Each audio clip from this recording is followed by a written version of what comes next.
100%. If you're saying, oh, I want that $10 million, 100% you will fail. As opposed to, you should be aiming for what kind of knowledge and network and wisdom can I extract from this experiment I'm about to do, Mm. right? Intellectual capital, I call it. So what kind of intellectual network can I acquire with this experiment, and what kind of intellectual capital? Because through these multiple experiments, you will acquire this intellectual capital, and through this acquiring of it, you will meet certain people. Therefore, well, you'll meet certain people, you'll gain certain insights, and when both combine together, you can help a lot of people. The quickest way to create wealth for yourself, say financial wealth, is make people's lives better. Find a person, save them money, make their life easier. They will reward you. It's literally that simple. You know, when I started consulting for companies, Yeah. for e-commerce and SaaS and marketing, I literally went out there and I'm like, hey, I'll do it for free. And this was a while ago, just free. Right. No strings attached whatsoever. Just open up your books and let me see how I can help you out. Like it's a no-brainer. Mm-hmm. You know, it's a win-win. Right. And you build up your portfolio, and I mean that's how a lot of people start. So, I think that's really great. Switching gears just a little bit, I did see a video that you did. It does have a bit to do with mindset actually, Yeah. but I think it was talking about fragile versus anti-fragile. Oh yeah. And I thought that was really interesting, the way that you were describing that. I think you were using like the water balloon analogy of, Yeah. you know, people have these beliefs in, whether it is education system, religion, whatever, they get these beliefs from that, they have to dictate their life this way. Could you maybe tell us a little bit about how, what are maybe the downsides of that, and how could we maybe have a more anti-fragile life in that aspect? Yeah, so anti-fragile versus fragile has to do with the state of your paradigm. So how you actually view life. Two of my favorite people who talk about this subject are Nassim Taleb and Carol Dweck. She has a famous TED Talk. She wrote the book called Mindset. Right. Fantastic book. And she interviewed business people, athletes, you name it. And she was trying to find the difference between, well, what makes them them and what makes people who are static. So I call it, Mm-hmm. growth mindset versus static people. Same thing, anti-fragile versus fragile, right? Right. And the only difference is the growth mindset and anti-fragile people, they are willing to expand the possibilities of, hey, maybe I'm wrong. And hey, there's a problem in front of me. How do I solve this problem? That's the only difference. They're not smarter. They're not brighter. They're not richer. None of that shit. It's they're willing to take the challenge in front of them, and they're willing to accept the fact that their beliefs or their ideology of life at that certain point in their time was wrong. And they're willing to evolve as a human being. The problem is we are set in this certain program that, because of our upbringings with society, with religion, with culture, with all these different forms of medium, we believe that's the way of life and there's no other way of life. And it traps us in this very linear, almost kind of horse, horse, or those horse blinds you Yeah, put on yeah, yeah, horses, you can see left or right. for sure. Same idea, and you can't think beyond that. And God forbid that someone comes around and tells you that your way is not wrong, but your way is not applicable in today's environment, right? It may not be Right. wrong; it's not applicable anymore.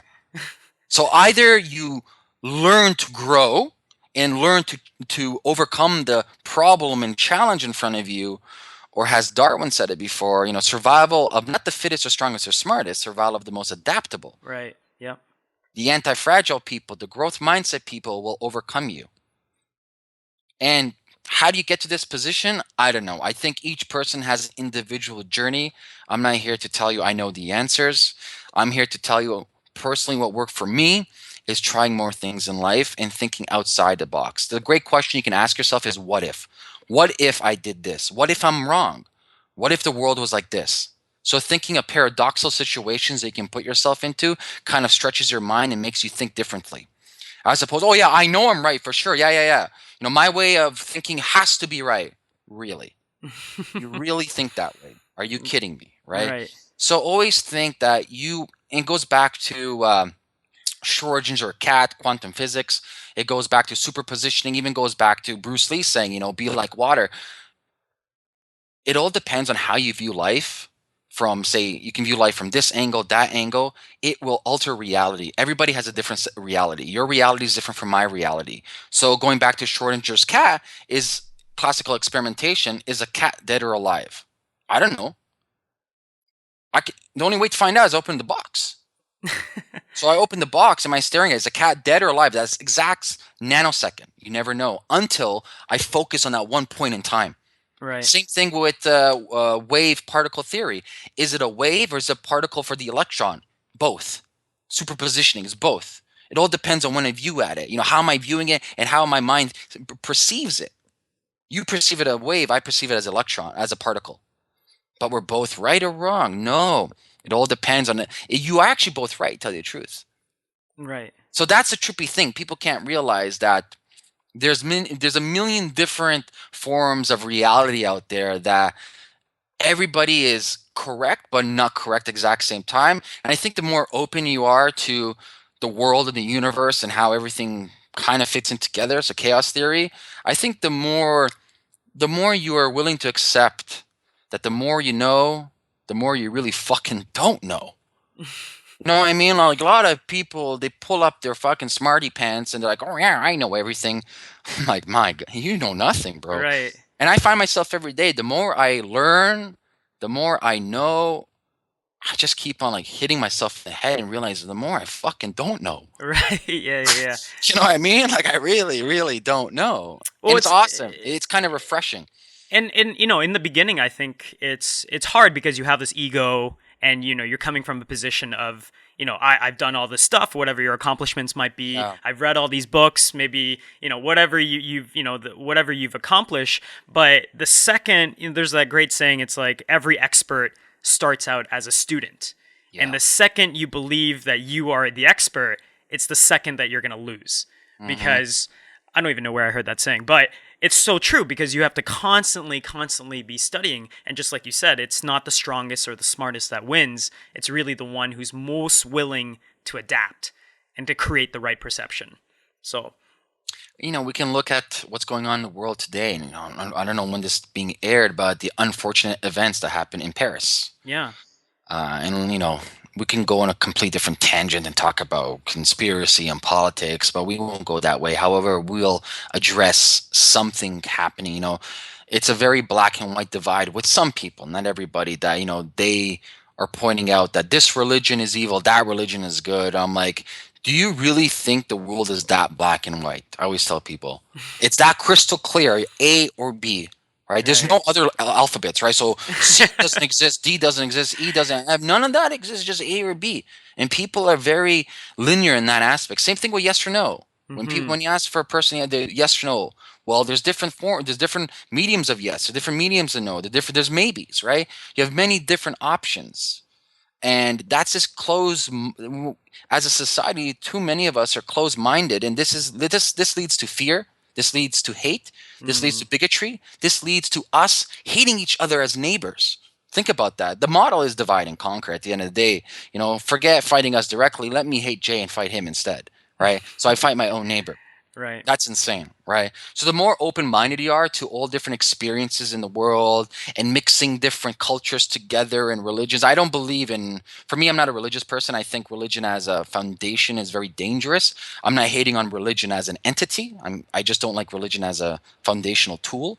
I believe the more we mix that together Yeah. with different religions and different ideology, different spiritualities, and kind of become more open, I think the more we'll understand of each other as human being. And that's the thing. It's all about fear.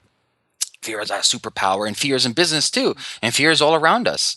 And this is a state of the world right now, is in fear. They want you to be on a very low. When I say they, I'm just using that for the context of the conversation. I don't know Yeah. who Yeah. they Yeah. are, but they want you to be on a very low vibrational fear type of mindset. Mm-hmm. No, I can't build my business. It's too dangerous out there. Oh no, I can't go traveling. It's too dangerous. Oh no, I can't invest. It's too dangerous out there, right? So obviously, if no one's doing anything, everything else is open for the taking. And Yeah. that's why I laugh at people. I always laugh at people. I'm like, listen, you know, I truthfully believe people are getting dumber. Like that's just my personal opinion. I think people are getting dumber. They're Fair becoming enough. more submissive. Even just because we have the internet doesn't mean people are getting smarter whatsoever. Does Yeah. not mean it's like a gun. It depends on how you use it. You can use it for good. You can use it for evil. It depends on who is the actual driver behind that. Yeah. You look around you and like people just don't ask questions anymore. People aren't opening up anymore. And they give the perfect example. Uh, the World Series that just passed by, and I forgot who won because as soon as the Blue Jays lost, I just lost interest. I also did as well, so Yeah, right, exactly. I'm I'm from guilty of the same Toronto. thing. Yeah. That's right. But I knew that I think it was a wash. I don't know who it was. Anyways, they had the caption was 800,000 people stormed downtown for celebration, and one guy's pointing out, I was like, when's the last time the 800,000 people stormed downtown for their like constitutional rights? That doesn't happen. Doesn't happen No. exactly, right? So people are very brainwashed on what is more important in our society. So sports obviously is more important than your own constitutional rights. It's much more important. And so I think right now what's happening is even though we have so much more forms of communication, for example, we're Skyping right now, podcasting, and YouTube. Really, really see it with my, and I might be wrong, and I hope to God that I'm wrong, but I really see people becoming more and more passive. They are questioning less, and they are just accepting what is, and that's very dangerous. That's extremely dangerous. And I think what we need to do is start asking more questions on a very early age. I'm talking about 7, 8. Start asking questions. Always asking authority, why is this put into place? Show me and prove to me that this is beneficial to our society. And I think more people need to start becoming, and going back to anti-fragile, becoming self-sufficient. I think too many of us are looking for handouts. And what I mean by handouts is, oh, the government will give me a pension. The Right. government will protect me. The government this, the government that. I'm like, listen, at the end of the day, the only person that needs to take care of yourself is you, nobody else. Yeah. You need to guarantee the safety of your future. How? Increase your intellectual capital. And look, I'm not even saying finances here. Increase your intellectual capital, increase your health because nothing's more important, and increase the quality of your network. That's really important. Instead of saying, "Oh, I just lost my money in this pension plan," and so many Ponzi schemes out there. Go figure. So you really are trusting 40 years of working hard to some schmo that's going to Mhm. take care of your money. Are you kidding me? Yeah. I don't trust somebody with $100 if I don't know him. Yet thousands and thousands, if not half a million, of your money. So start looking out for yourself. Figure out ways that, hey, how can I be the most self-sufficient? Period. End the story. I don't need nobody. That's how you win. That was amazing. That was a lot of great knowledge bombs there. I mean, you reminded me of that quote. Knowledge is not power. Knowledge is only potential power. Right, Mm-hmm. and what it tells us is that yes, we live in an age with information is abundant, technology is abundant. Everyone has an iPhone that has the capabilities of greater than the president did only 10, 15 years ago. So, but that doesn't really matter unless you really go out and apply it. I And do this for fun. I'm in the subway every day around 5:45 to beat rush hour. I go to my office downtown. yeah, yeah, yeah. I never sit down in the subway. I walk the whole subway aisle. So the new subway systems in Toronto, there's no doors. You can just walk the whole goddamn subway Yep. inside. Yeah, yeah, yeah. So I stare at people what they're doing on their phones to see. I'm just curious, right? Right, right. Yeah, I yeah. kid you not, man. 90% just shitty video games and some movies. Like nobody's learning. No one's doing nothing. Just consuming, just complete fucking trash. Yeah. Just trash, Right. right? So yeah, they have the world at their fingertips, but they're Yeah. choosing to consume trash.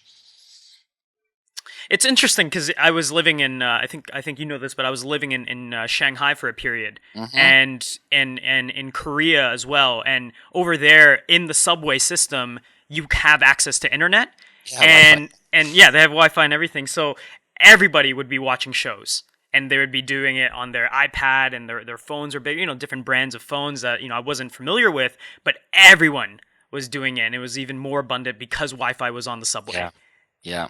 And so I That's what thought I'm that was saying. I'm telling you, if you're willing to put in the time and increase your network intellectual capital, the competition is slim to none. yeah. Like people always talk about competition being hard. I'm like, I don't see it. I really don't see it. I don't. I think we live in the one of the most abundant times possible. Like, my new venture, my new business would not exist if it wasn't for this whole e-commerce and SaaS world whatsoever. And I'm very grateful for that, and I love it. And it gives everybody the power and opportunity around the world to transform, their life, transform their community. They give local jobs and transform the whole marketplace around the world. But we're living in such an easy, abundant time. And when I hear people saying it's tough, I look at them. Are you fucking kidding me? It's not tough whatsoever. You have everything at your fingertips. It's just you got to put in the work, do it smart. Don't fuck around. Don't be, person just talks. Put in the time. Read. Increase your intellectual capital. Increase your intellectual experience. I should add that in. Increase the actual physical feeling of going through motions of life. And Yeah. it's a win-win, man. It's a process. People always look at the event, like, oh, Jay, he just got that successful company. When you don't know, the guy's been doing it for like 15 years, and Yeah. we saw that yesterday, Yeah. right? Well, it's just like there's no such thing as that overnight success. All the work that is in the back end, no one celebrates that. People just look at, celebrating, whatever the end goal or whenever they're in media, and Yeah. people think that that's just how you get to the goal. But, it's very, very wrong. That's why people fail at goal setting because it's too daunting to make Yeah, well, that jump. goal setting, it's good and it's not good. It depends on who you are. There's so many ways to skin a cat. That's the thing. Yeah, People say yeah, affirmation. For me, affirmations means fuck all to me. It yeah. means nothing. All I right. just go do it. And that's my affirmation. I see it done. Uh, and I think a lot of people they're trying to be other people. They're not, and they for example, in the startup world, I want to be the next Elon, or I want to be uh, Uber or Airbnb or Slack or whatever. I'm like, you're not them, man. Like statistically speaking, the chances are you will never be them. Okay, right now, statistically, the the successful entrepreneurs on average are around the age of 36. Okay, for you to go below 36 and start a startup and get VC funding and get acquired or IPO'd is like 0.1%. That's the statistical significance of that happening. Mm-hmm. So, that being said, don't rush into things. People are too attached to financial outcomes. That's not the case. Even if you talk to Warren Buffett and Bill Gates, they'll tell you their superpower is reading and increasing their intellectual capital. They never said once have more money, right? They said, I want to learn more and, Yeah. retain information more. That's their superpower. And that's what you need to aim for. You need to aim Yeah. for how can you increase your intellectual capital and experiences in life so you can see the world differently. I kid you not, man. There was a point in my life, maybe it was a couple of years ago, that I paused one time. I was walking. I'm like, fuck, I literally see the world differently. I said that to myself because I was comparing. So I'm 30 now. This happened when I was like 27 or something. So I was 27 and I was comparing my 27-year-old to my 21-year-old. Right. I live in a different reality, man. It's not even the same reality Right. whatsoever. Two different worlds. But it's because I kept on increasing my experience, increasing my network, increasing my intellectual capital that allowed me to view the world, Hmm. to become kind of like Neo. You see the code. Yeah, yeah, yeah. You view the world very differently then. I know we've covered, so many, resources already. Are there any like favorite go-tos that you like, I don't know, gift to your friends or ones that maybe you've new ones for you that you've read this year? It Um, depends. What are you looking for? I have so many. in terms of maybe books, or I think are easy, or maybe documentary if you're a documentary guy. Um, Books. I'll give you a marketing book, anyone in business. Read anything from Jay Abraham and Chet Holmes, everything and anything. Consume it all. So, Get Everything What You Want Out of Life is one of my favorite books of all time when it comes to marketing and knowing people. That is from Jay Abraham. And my favorite marketing book in general is from Chet Holmes called The Ultimate Sales Machine. Now, if you're looking for the inside mind of a real hustler, a guy that knew it, that was grinding it out, look at Felix Dennis. He's passed away right now, but he was the founder and owner of Maxim Magazine, which he grew to $500 million empire literally by himself. His book is How to Get Rich. It tells you straight in details. This is what it takes. Like no fluff, no bullshit. yeah. Like this is what I did. So that's good. Now for more, I guess, non-business related stuff. Um, I would say Relentless the coach for. Let me pull it up actually right now because that one was audible. He This is was a coach for Michael Jordan and Kobe. okay. Let me pull it up right Nice. now. Yeah, yeah, yeah. The audio These is are these actually these are great suggestions. They have not been mentioned in 20 25 plus interviews, so that's really exciting. here. We go. So there's a couple of things. I'll tell you a couple other books. Back to library. Uh, where is it? Yeah, Relentless. From good to great to unstoppable. Tim Grover. Get the Tim audio. Grover. Yeah, it's fantastic. I'm big Nice. on autobiographies, so I just finished reading Caesar, The Life of a Colossus. If you want to know, like, very Machiavellian type of geopolitical manipulation and thinking the mind of a real forward thinker. When I mean thinking, this guy was planning out 20-year campaigns in the future. Wow. So that was really good. What else?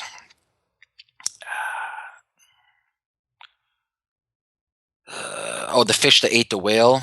That was really good. Oh, that's a good So one. Yeah. yeah, that one's really good. And I re-listen to this book every single month, and it's called The Wisdom of Joseph Campbell. Hero's Journey. No, Or it's an interview. It's an interview series with Bill Myers. Oh shit, it's on right now. Uh, the Wisdom of Joseph Campbell. The conversation. Sorry, the conversation with Michael Toms. that is badass. I'm gonna check that out because Yeah, that's always we make so many references and I have so many books podcasts over here, man. is I got like 300 audibles. I can go through all of it. we'll just like share like maybe it'll be like something where just like Ameer's like Audible books and it's Yeah, just there's like so there's a many. list. You know, why nations fails. Like if you really understand like world politics, and that's another thing. If you want to play with the big boys, like understand geopolitics. Hmm. Like really understand it. Like I understand that you want to have a socially conscious company. I get that. But once you're dealing with the world economy and maybe you're dealing with like importing, exporting, and international banking, really understand how the world system works. Don't be Yeah. naive. Don't be foolish. Don't be stupid. Don't live in a fairy tale. Be realistic. Combine dreaming big with being realistic and merge the two together. And take a shitload of action. Yeah, Yeah. that's pretty much it. Right there. There's the formula.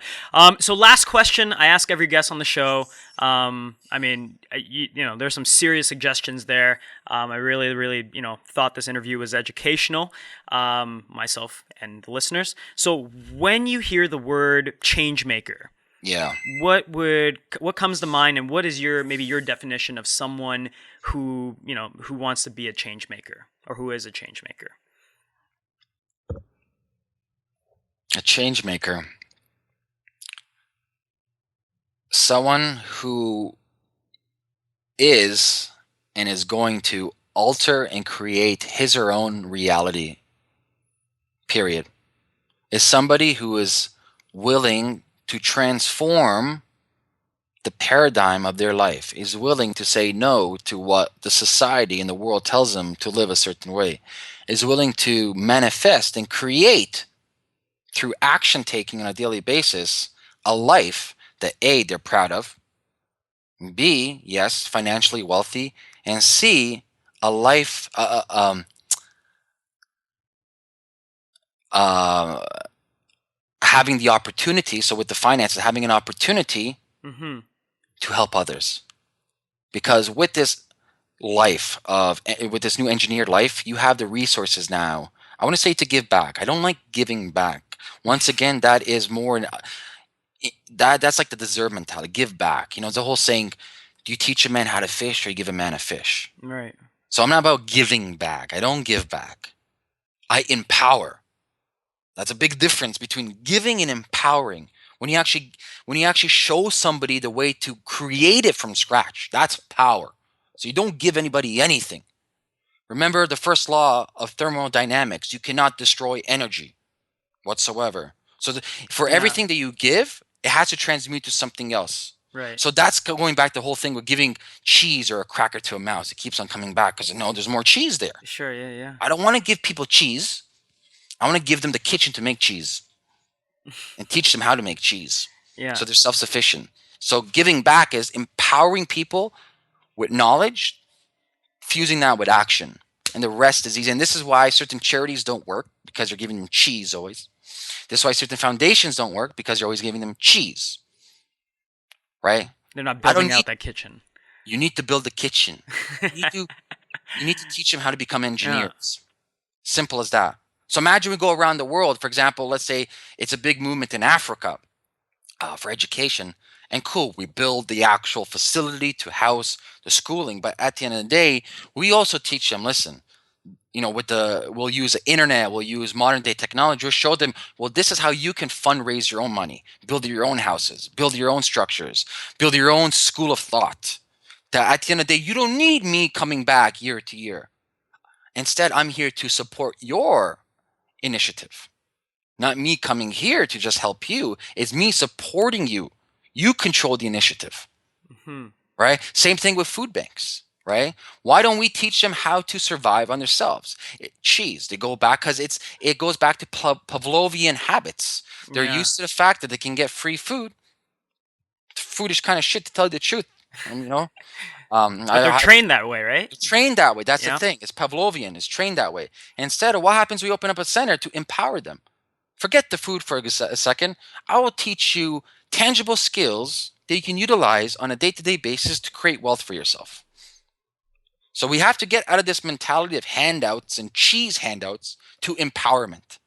And this whole idea of charities and foundations handing out, they will be obsolete. But then again, that's a business model, and that's a whole different conversation.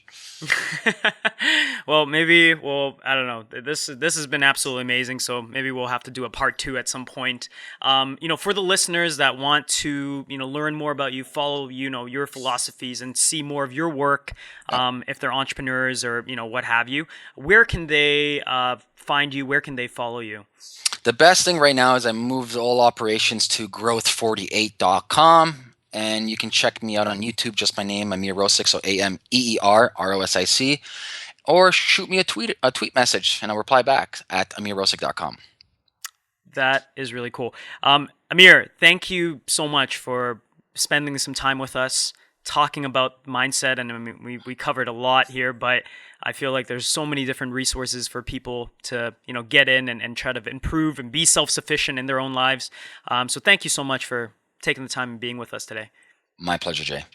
Well, we'll talk to you very soon. Adios. Hey guys, Jay here. I hope you guys got tremendous value from Ameer. I know even just editing the episode, I pretty much re-listened to the whole thing again, which I actually rarely do because obviously it's an hour long, but just tremendous amount of resources. I hope you guys take him up on, some of those books, even just look him up online. But speaking of online, I'm doing this experiment where I'm also uploading the video podcast episodes onto YouTube. And so if you guys want to see the same episode, but maybe you want to watch us and how we interact with each other, I think it definitely adds a different element to it. Be sure to just Google my name or Google JayWongTV in YouTube, and you'll be able to find it. Just type in interview with Ameer Rosic, and hopefully it will pop right up. Also, if you guys want to follow me on Instagram, I do post a lot of exclusive content specifically on that channel. It is JayWong. No, I'm not that narcissistic, but JayWong, 1 to a few thousand was taken, and so it's just my name twice spelt out. JayWong. Thank you so much, guys, and I really hope you enjoyed this month's show. Next month, we're going to resume just doing one interview a week. I hope you guys enjoy that. Until next time, live with passion, live your dream, and live it now. That is it for this week's interview. Did you like what you heard? If so, please subscribe, rate, and review the podcast. We're building a community together for change makers under the belief that together we can change the world. Join the movement at www.theinnerchangemaker.com. You can also go there for show notes and additional resources not provided in the podcast. Until next time, live with passion, live your dream, and live it now.